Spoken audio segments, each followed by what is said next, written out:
Growing up in our small town, everyone knew the story of Mother Tabitha. Parents would whisper it to each other at PTA meetings, and kids would trade different versions during sleepovers. But I'm going to tell you the real story, the one my grandmother told me, about why our town hasn't had a babysitting service in over 60 years. Back in 1963, Mother Tabitha arrived like a warm summer breeze. With her flower print dresses and apple pie scent, she seemed like Mary Poppins come to life. Parents adored her gentle demeanor and reasonable rates, and children? Well, they loved her bedtime stories and homemade cookies. She quickly became the most sought-after babysitter in town. But there was something off about Mother Tabitha. Children who stayed with her would sometimes wake up with mysterious aches in their arms or legs. Growing pains, she'd say with that syrupy sweet smile. Parents didn't think much of it at first. After all, kids get all sorts of random pains. Everything changed one winter night when young Tommy Wilson couldn't sleep. He crept downstairs for a glass of water and heard strange music coming from the basement. Through the crack in the door, he saw something that would haunt our town forever. There was Mother Tabitha, dancing in circles with a creature that had the head of a caribou and the body of a man. But that wasn't the worst part. But as Mother Tabitha picked one up and brought it to her mouth, he realized with horror what they really were. Bones. Human bones, children's bones. Tommy ran screaming through the streets, and soon the whole town was awake. When they reached the house, Mother Tabitha was still in the basement, but the creature was gone. Her kind facade had melted away, revealing a horrifying truth. Her teeth were filed to points, and her fingers had grown into long, sharp claws. The townspeople chased her into the woods that night, carrying torches and shotguns. But as they closed in, she simply vanished. Some say she melted into the shadows. Others swear she transformed into a murder of crows. All they found was a trail of small bones leading nowhere. To this day, no one in our town will hire a babysitter. Parents take turns watching each other's kids in groups, always in well-lit homes, never alone. And if you listen carefully on winter nights, some say you can still hear the sound of Mother Tabitha's bone dance, echoing through the trees at the edge of town. So next time you're considering hiring a babysitter, remember, sometimes the kindest smile hides the sharpest teeth. You know, sometimes the most bizarre stories start with the simplest acts of kindness.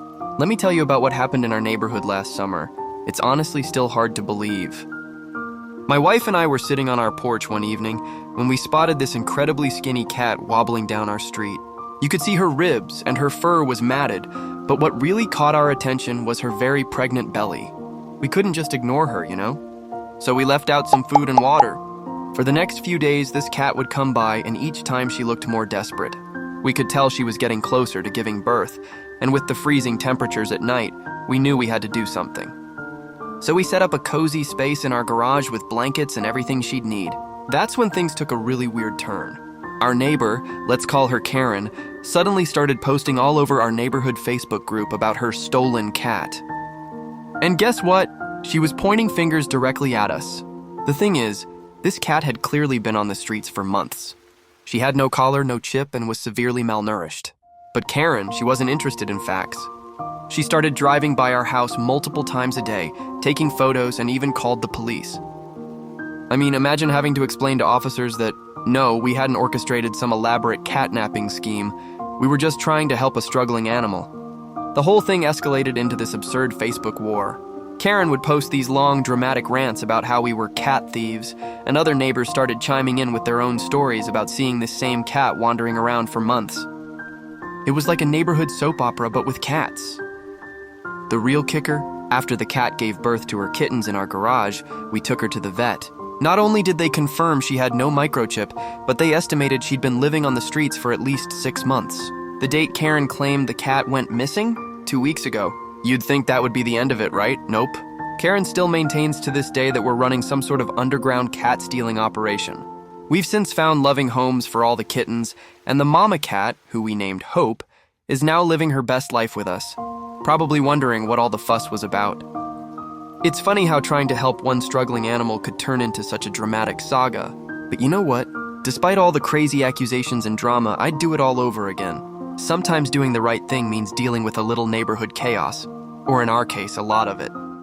Let me tell you about my neighbor Dale, a story that still sends chills down my spine every time I think about it. You know how they say you never really know someone until you live next to them? Well, I learned that lesson the hard way.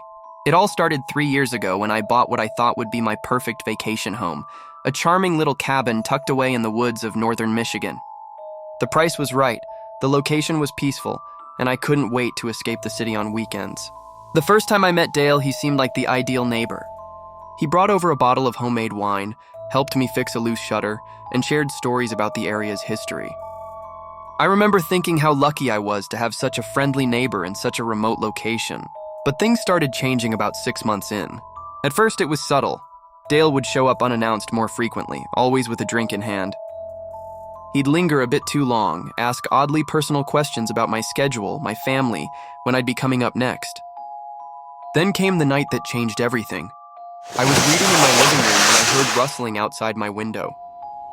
Through the curtains, I could make out Dale's silhouette, just standing there, staring at my house. When I opened the door to confront him, the smell of alcohol hit me before he even spoke. His eyes were different, wild, unfocused. He started rambling about how I was changing things, how the property belonged to his family first, and how he watched this place when I wasn't around. His voice kept rising until he was screaming threats that made my blood run cold. What followed were months of increasingly disturbing incidents. Dale would patrol the property line at night with a flashlight. He'd leave bizarre notes in my mailbox. Sometimes I'd wake up to find my trash cans overturned or small items moved around on my porch, just enough to let me know he'd been there. Looking back, I can see how Dale's isolation had slowly warped his mind. Living alone for decades in the woods, drinking to pass the time, probably hadn't done him any favors. The friendly neighbor act had just been a facade, masking something much darker underneath. I ended up selling the house at a loss last year. Some might call that letting him win, but when you're dealing with someone who's lost touch with reality, sometimes the only way to win is to walk away. The last I heard, Dale still lives there, probably waiting for his next neighbor to arrive. This experience taught me something important. Sometimes the scariest things aren't supernatural monsters or masked killers. Sometimes they're the seemingly normal people next door, whose minds have quietly unraveled in plain sight. Picture this, a quaint little town called Booger Hole, where everyone knows everyone, or at least they think they do. I'm about to tell you a story that'll make you think twice about those friendly waves across the fence and those borrowed cups of sugar. Sarah had just married into what seemed like the perfect family. Her husband, Tom, was everything she'd dreamed of, and his grandmother, Miss Eleanor, welcomed her with open arms and the sweetest apple pie she'd ever tasted. But there's something about those mountain towns that hold secrets darker than the hollows at midnight. It started with whispers, really. Sarah would hear the neighbors talking about how John Miller, who lived down the road, had changed. Once a proud, upright man, he now walked with a permanent stoop, dark circles under his eyes, and an inexplicable fear of the night. Then came the night Sarah couldn't sleep. The moon was full, and through her bedroom window, she saw something that made her blood run cold. There was Miss Eleanor in her nightgown, standing in the garden. But what made Sarah's heart stop was what she saw next. A man on all fours, bridled like a horse, with Miss Eleanor perched upon his back, riding him through the moonlit garden. It was John Miller. The next morning, Sarah confronted her grandmother-in-law, trembling but determined. Miss Eleanor just smiled, that same sweet smile that had once seemed so welcoming. "My dear," she said, stirring her morning tea, "some men need to be taught respect." John thought he could spread rumors about my late husband. Now he learns his lesson every full moon. Sarah learned that Miss Eleanor's reputation in Booger Hole went back generations. The mysterious deaths of 3 men in the 1920s, Eleanor knew something about that. The farmer whose crops would never grow, he'd spurned her daughter decades ago. The children who went missing in the woods, well, they should have known better than to steal her apples. But here's the thing about witches in small towns. They don't just cast spells, they weave themselves into the very fabric of the community. Miss Eleanor wasn't just Tom's grandmother. She was the keeper of dark justice, the shadow that kept people in line. Sarah had a choice to make. She could run, leave Tom and this cursed place behind, or she could learn to live with the knowledge that her grandmother-in-law was the witch of Booger Hole. After all, family is family, even when they ride their enemies like horses under the full moon. And if you're ever passing through Booger Hole, remember, that sweet old lady offering you pie might just be keeping a bridle behind her back, waiting for the next fool who crosses her path. Have you ever lived next to someone who made you feel uneasy? Let me tell you about what happened in our quiet suburban neighborhood last winter. It was the kind of place where everyone knew each other, or at least we thought we did, until the Richardsons moved in. At first, everything seemed normal. They were polite, if a bit reserved. 2 parents, 3 kids, a golden retriever, the picture-perfect family. But then we started noticing something odd about their chimney. It started with unusual colors, not the typical gray smoke you'd expect from a fireplace. Sometimes it would be a sickly green, other times an unnatural purple. And the smell was unlike anything I'd ever encountered. It wasn't wood smoke. It wasn't even like burning trash, it was chemical. The whispers started at Sharon's book club. They must be cooking meth, someone suggested. Maybe it's some kind of home lab, another chimed in. Soon the rumors spread like wildfire through our previously peaceful community. Parents started keeping their children inside when the strange smoke appeared. Anonymous calls to the police became frequent, but somehow nothing ever came of them. The officers would visit, spend some time inside, and leave looking confused, sometimes even dazed. The strangest part? The Richardsons' kids always seemed healthy and happy, excelling at school. The parents were involved in community activities. They hosted barbecues where everyone who attended had a wonderful time, though nobody could ever quite remember the details the next day. One morning, about a year after they arrived, the Richardsons were just gone. No moving trucks, no goodbyes, no forwarding address. The house stood empty for months. When the new owners finally moved in, they renovated everything, especially the chimney, which they claimed was structurally unsound in ways they'd never seen before. To this day, nobody knows what really happened in that house. Was it drugs, some government experiment, or something even more sinister? The only evidence that remains is in the memories of those strange smoke patterns dancing against the winter sky and the lingering feeling that some mysteries are better left unsolved. Sometimes, late at night, I still catch myself looking at that chimney, wondering what secrets it keeps. And occasionally, just occasionally, I swear I can still smell that peculiar chemical scent on the wind. Or maybe that's just my imagination. In a quiet village long ago, there lived 2 very different neighbors. On one side was a gentle elderly couple who lived simply but contentedly with their beloved dog.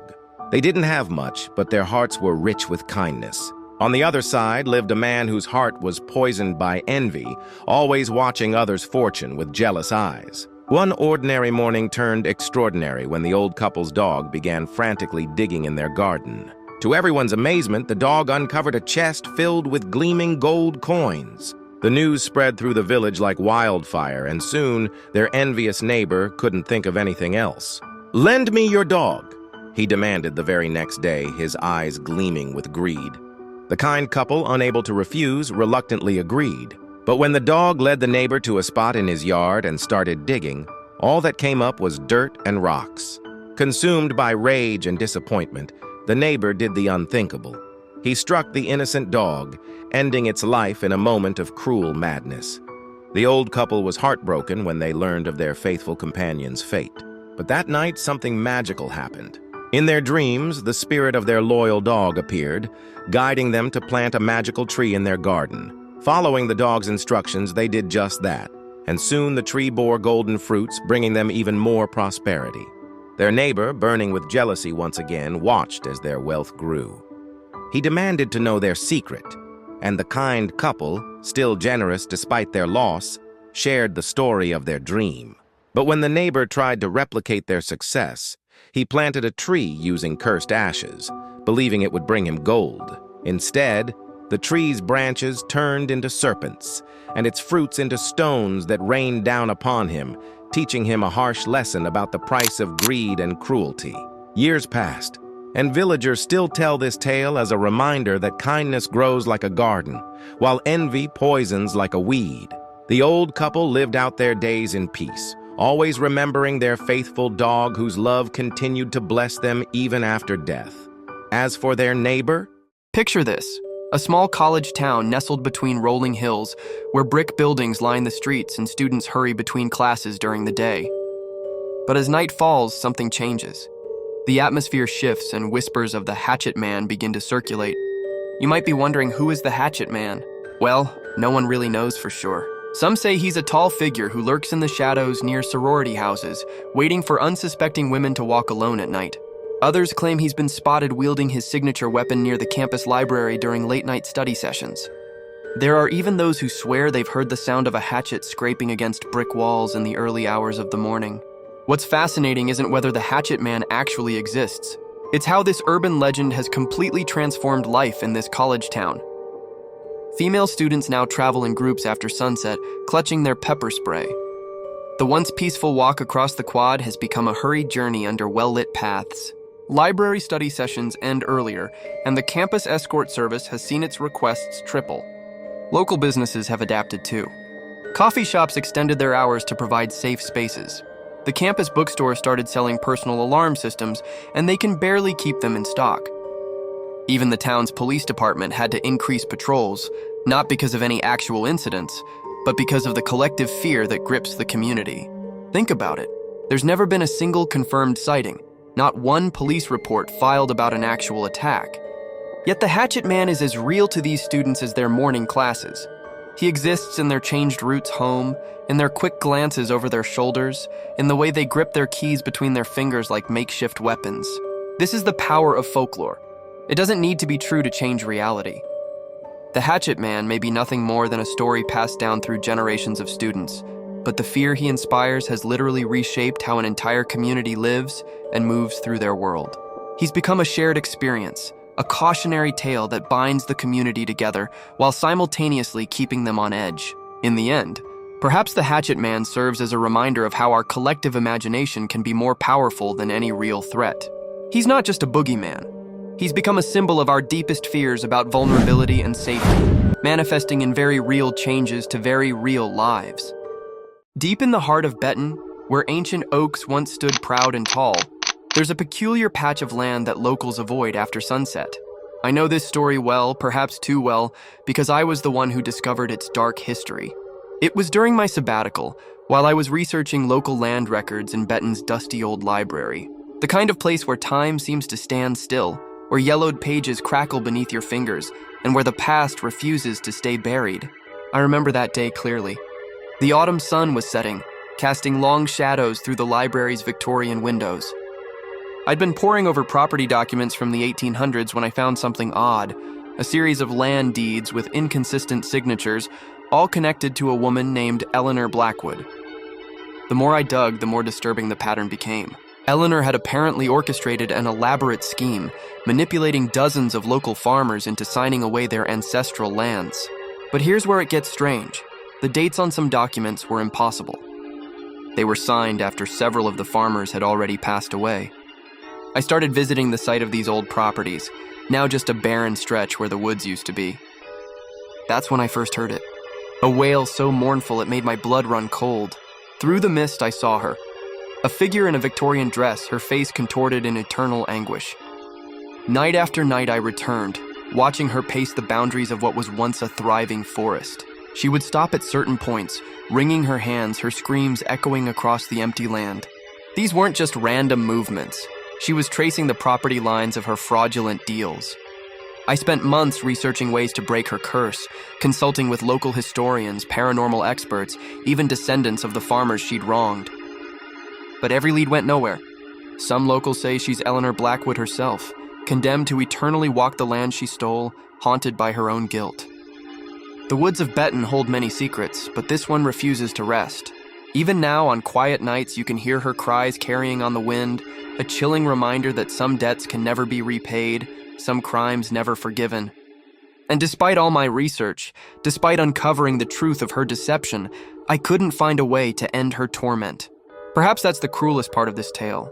Knowing the truth doesn't always set you free.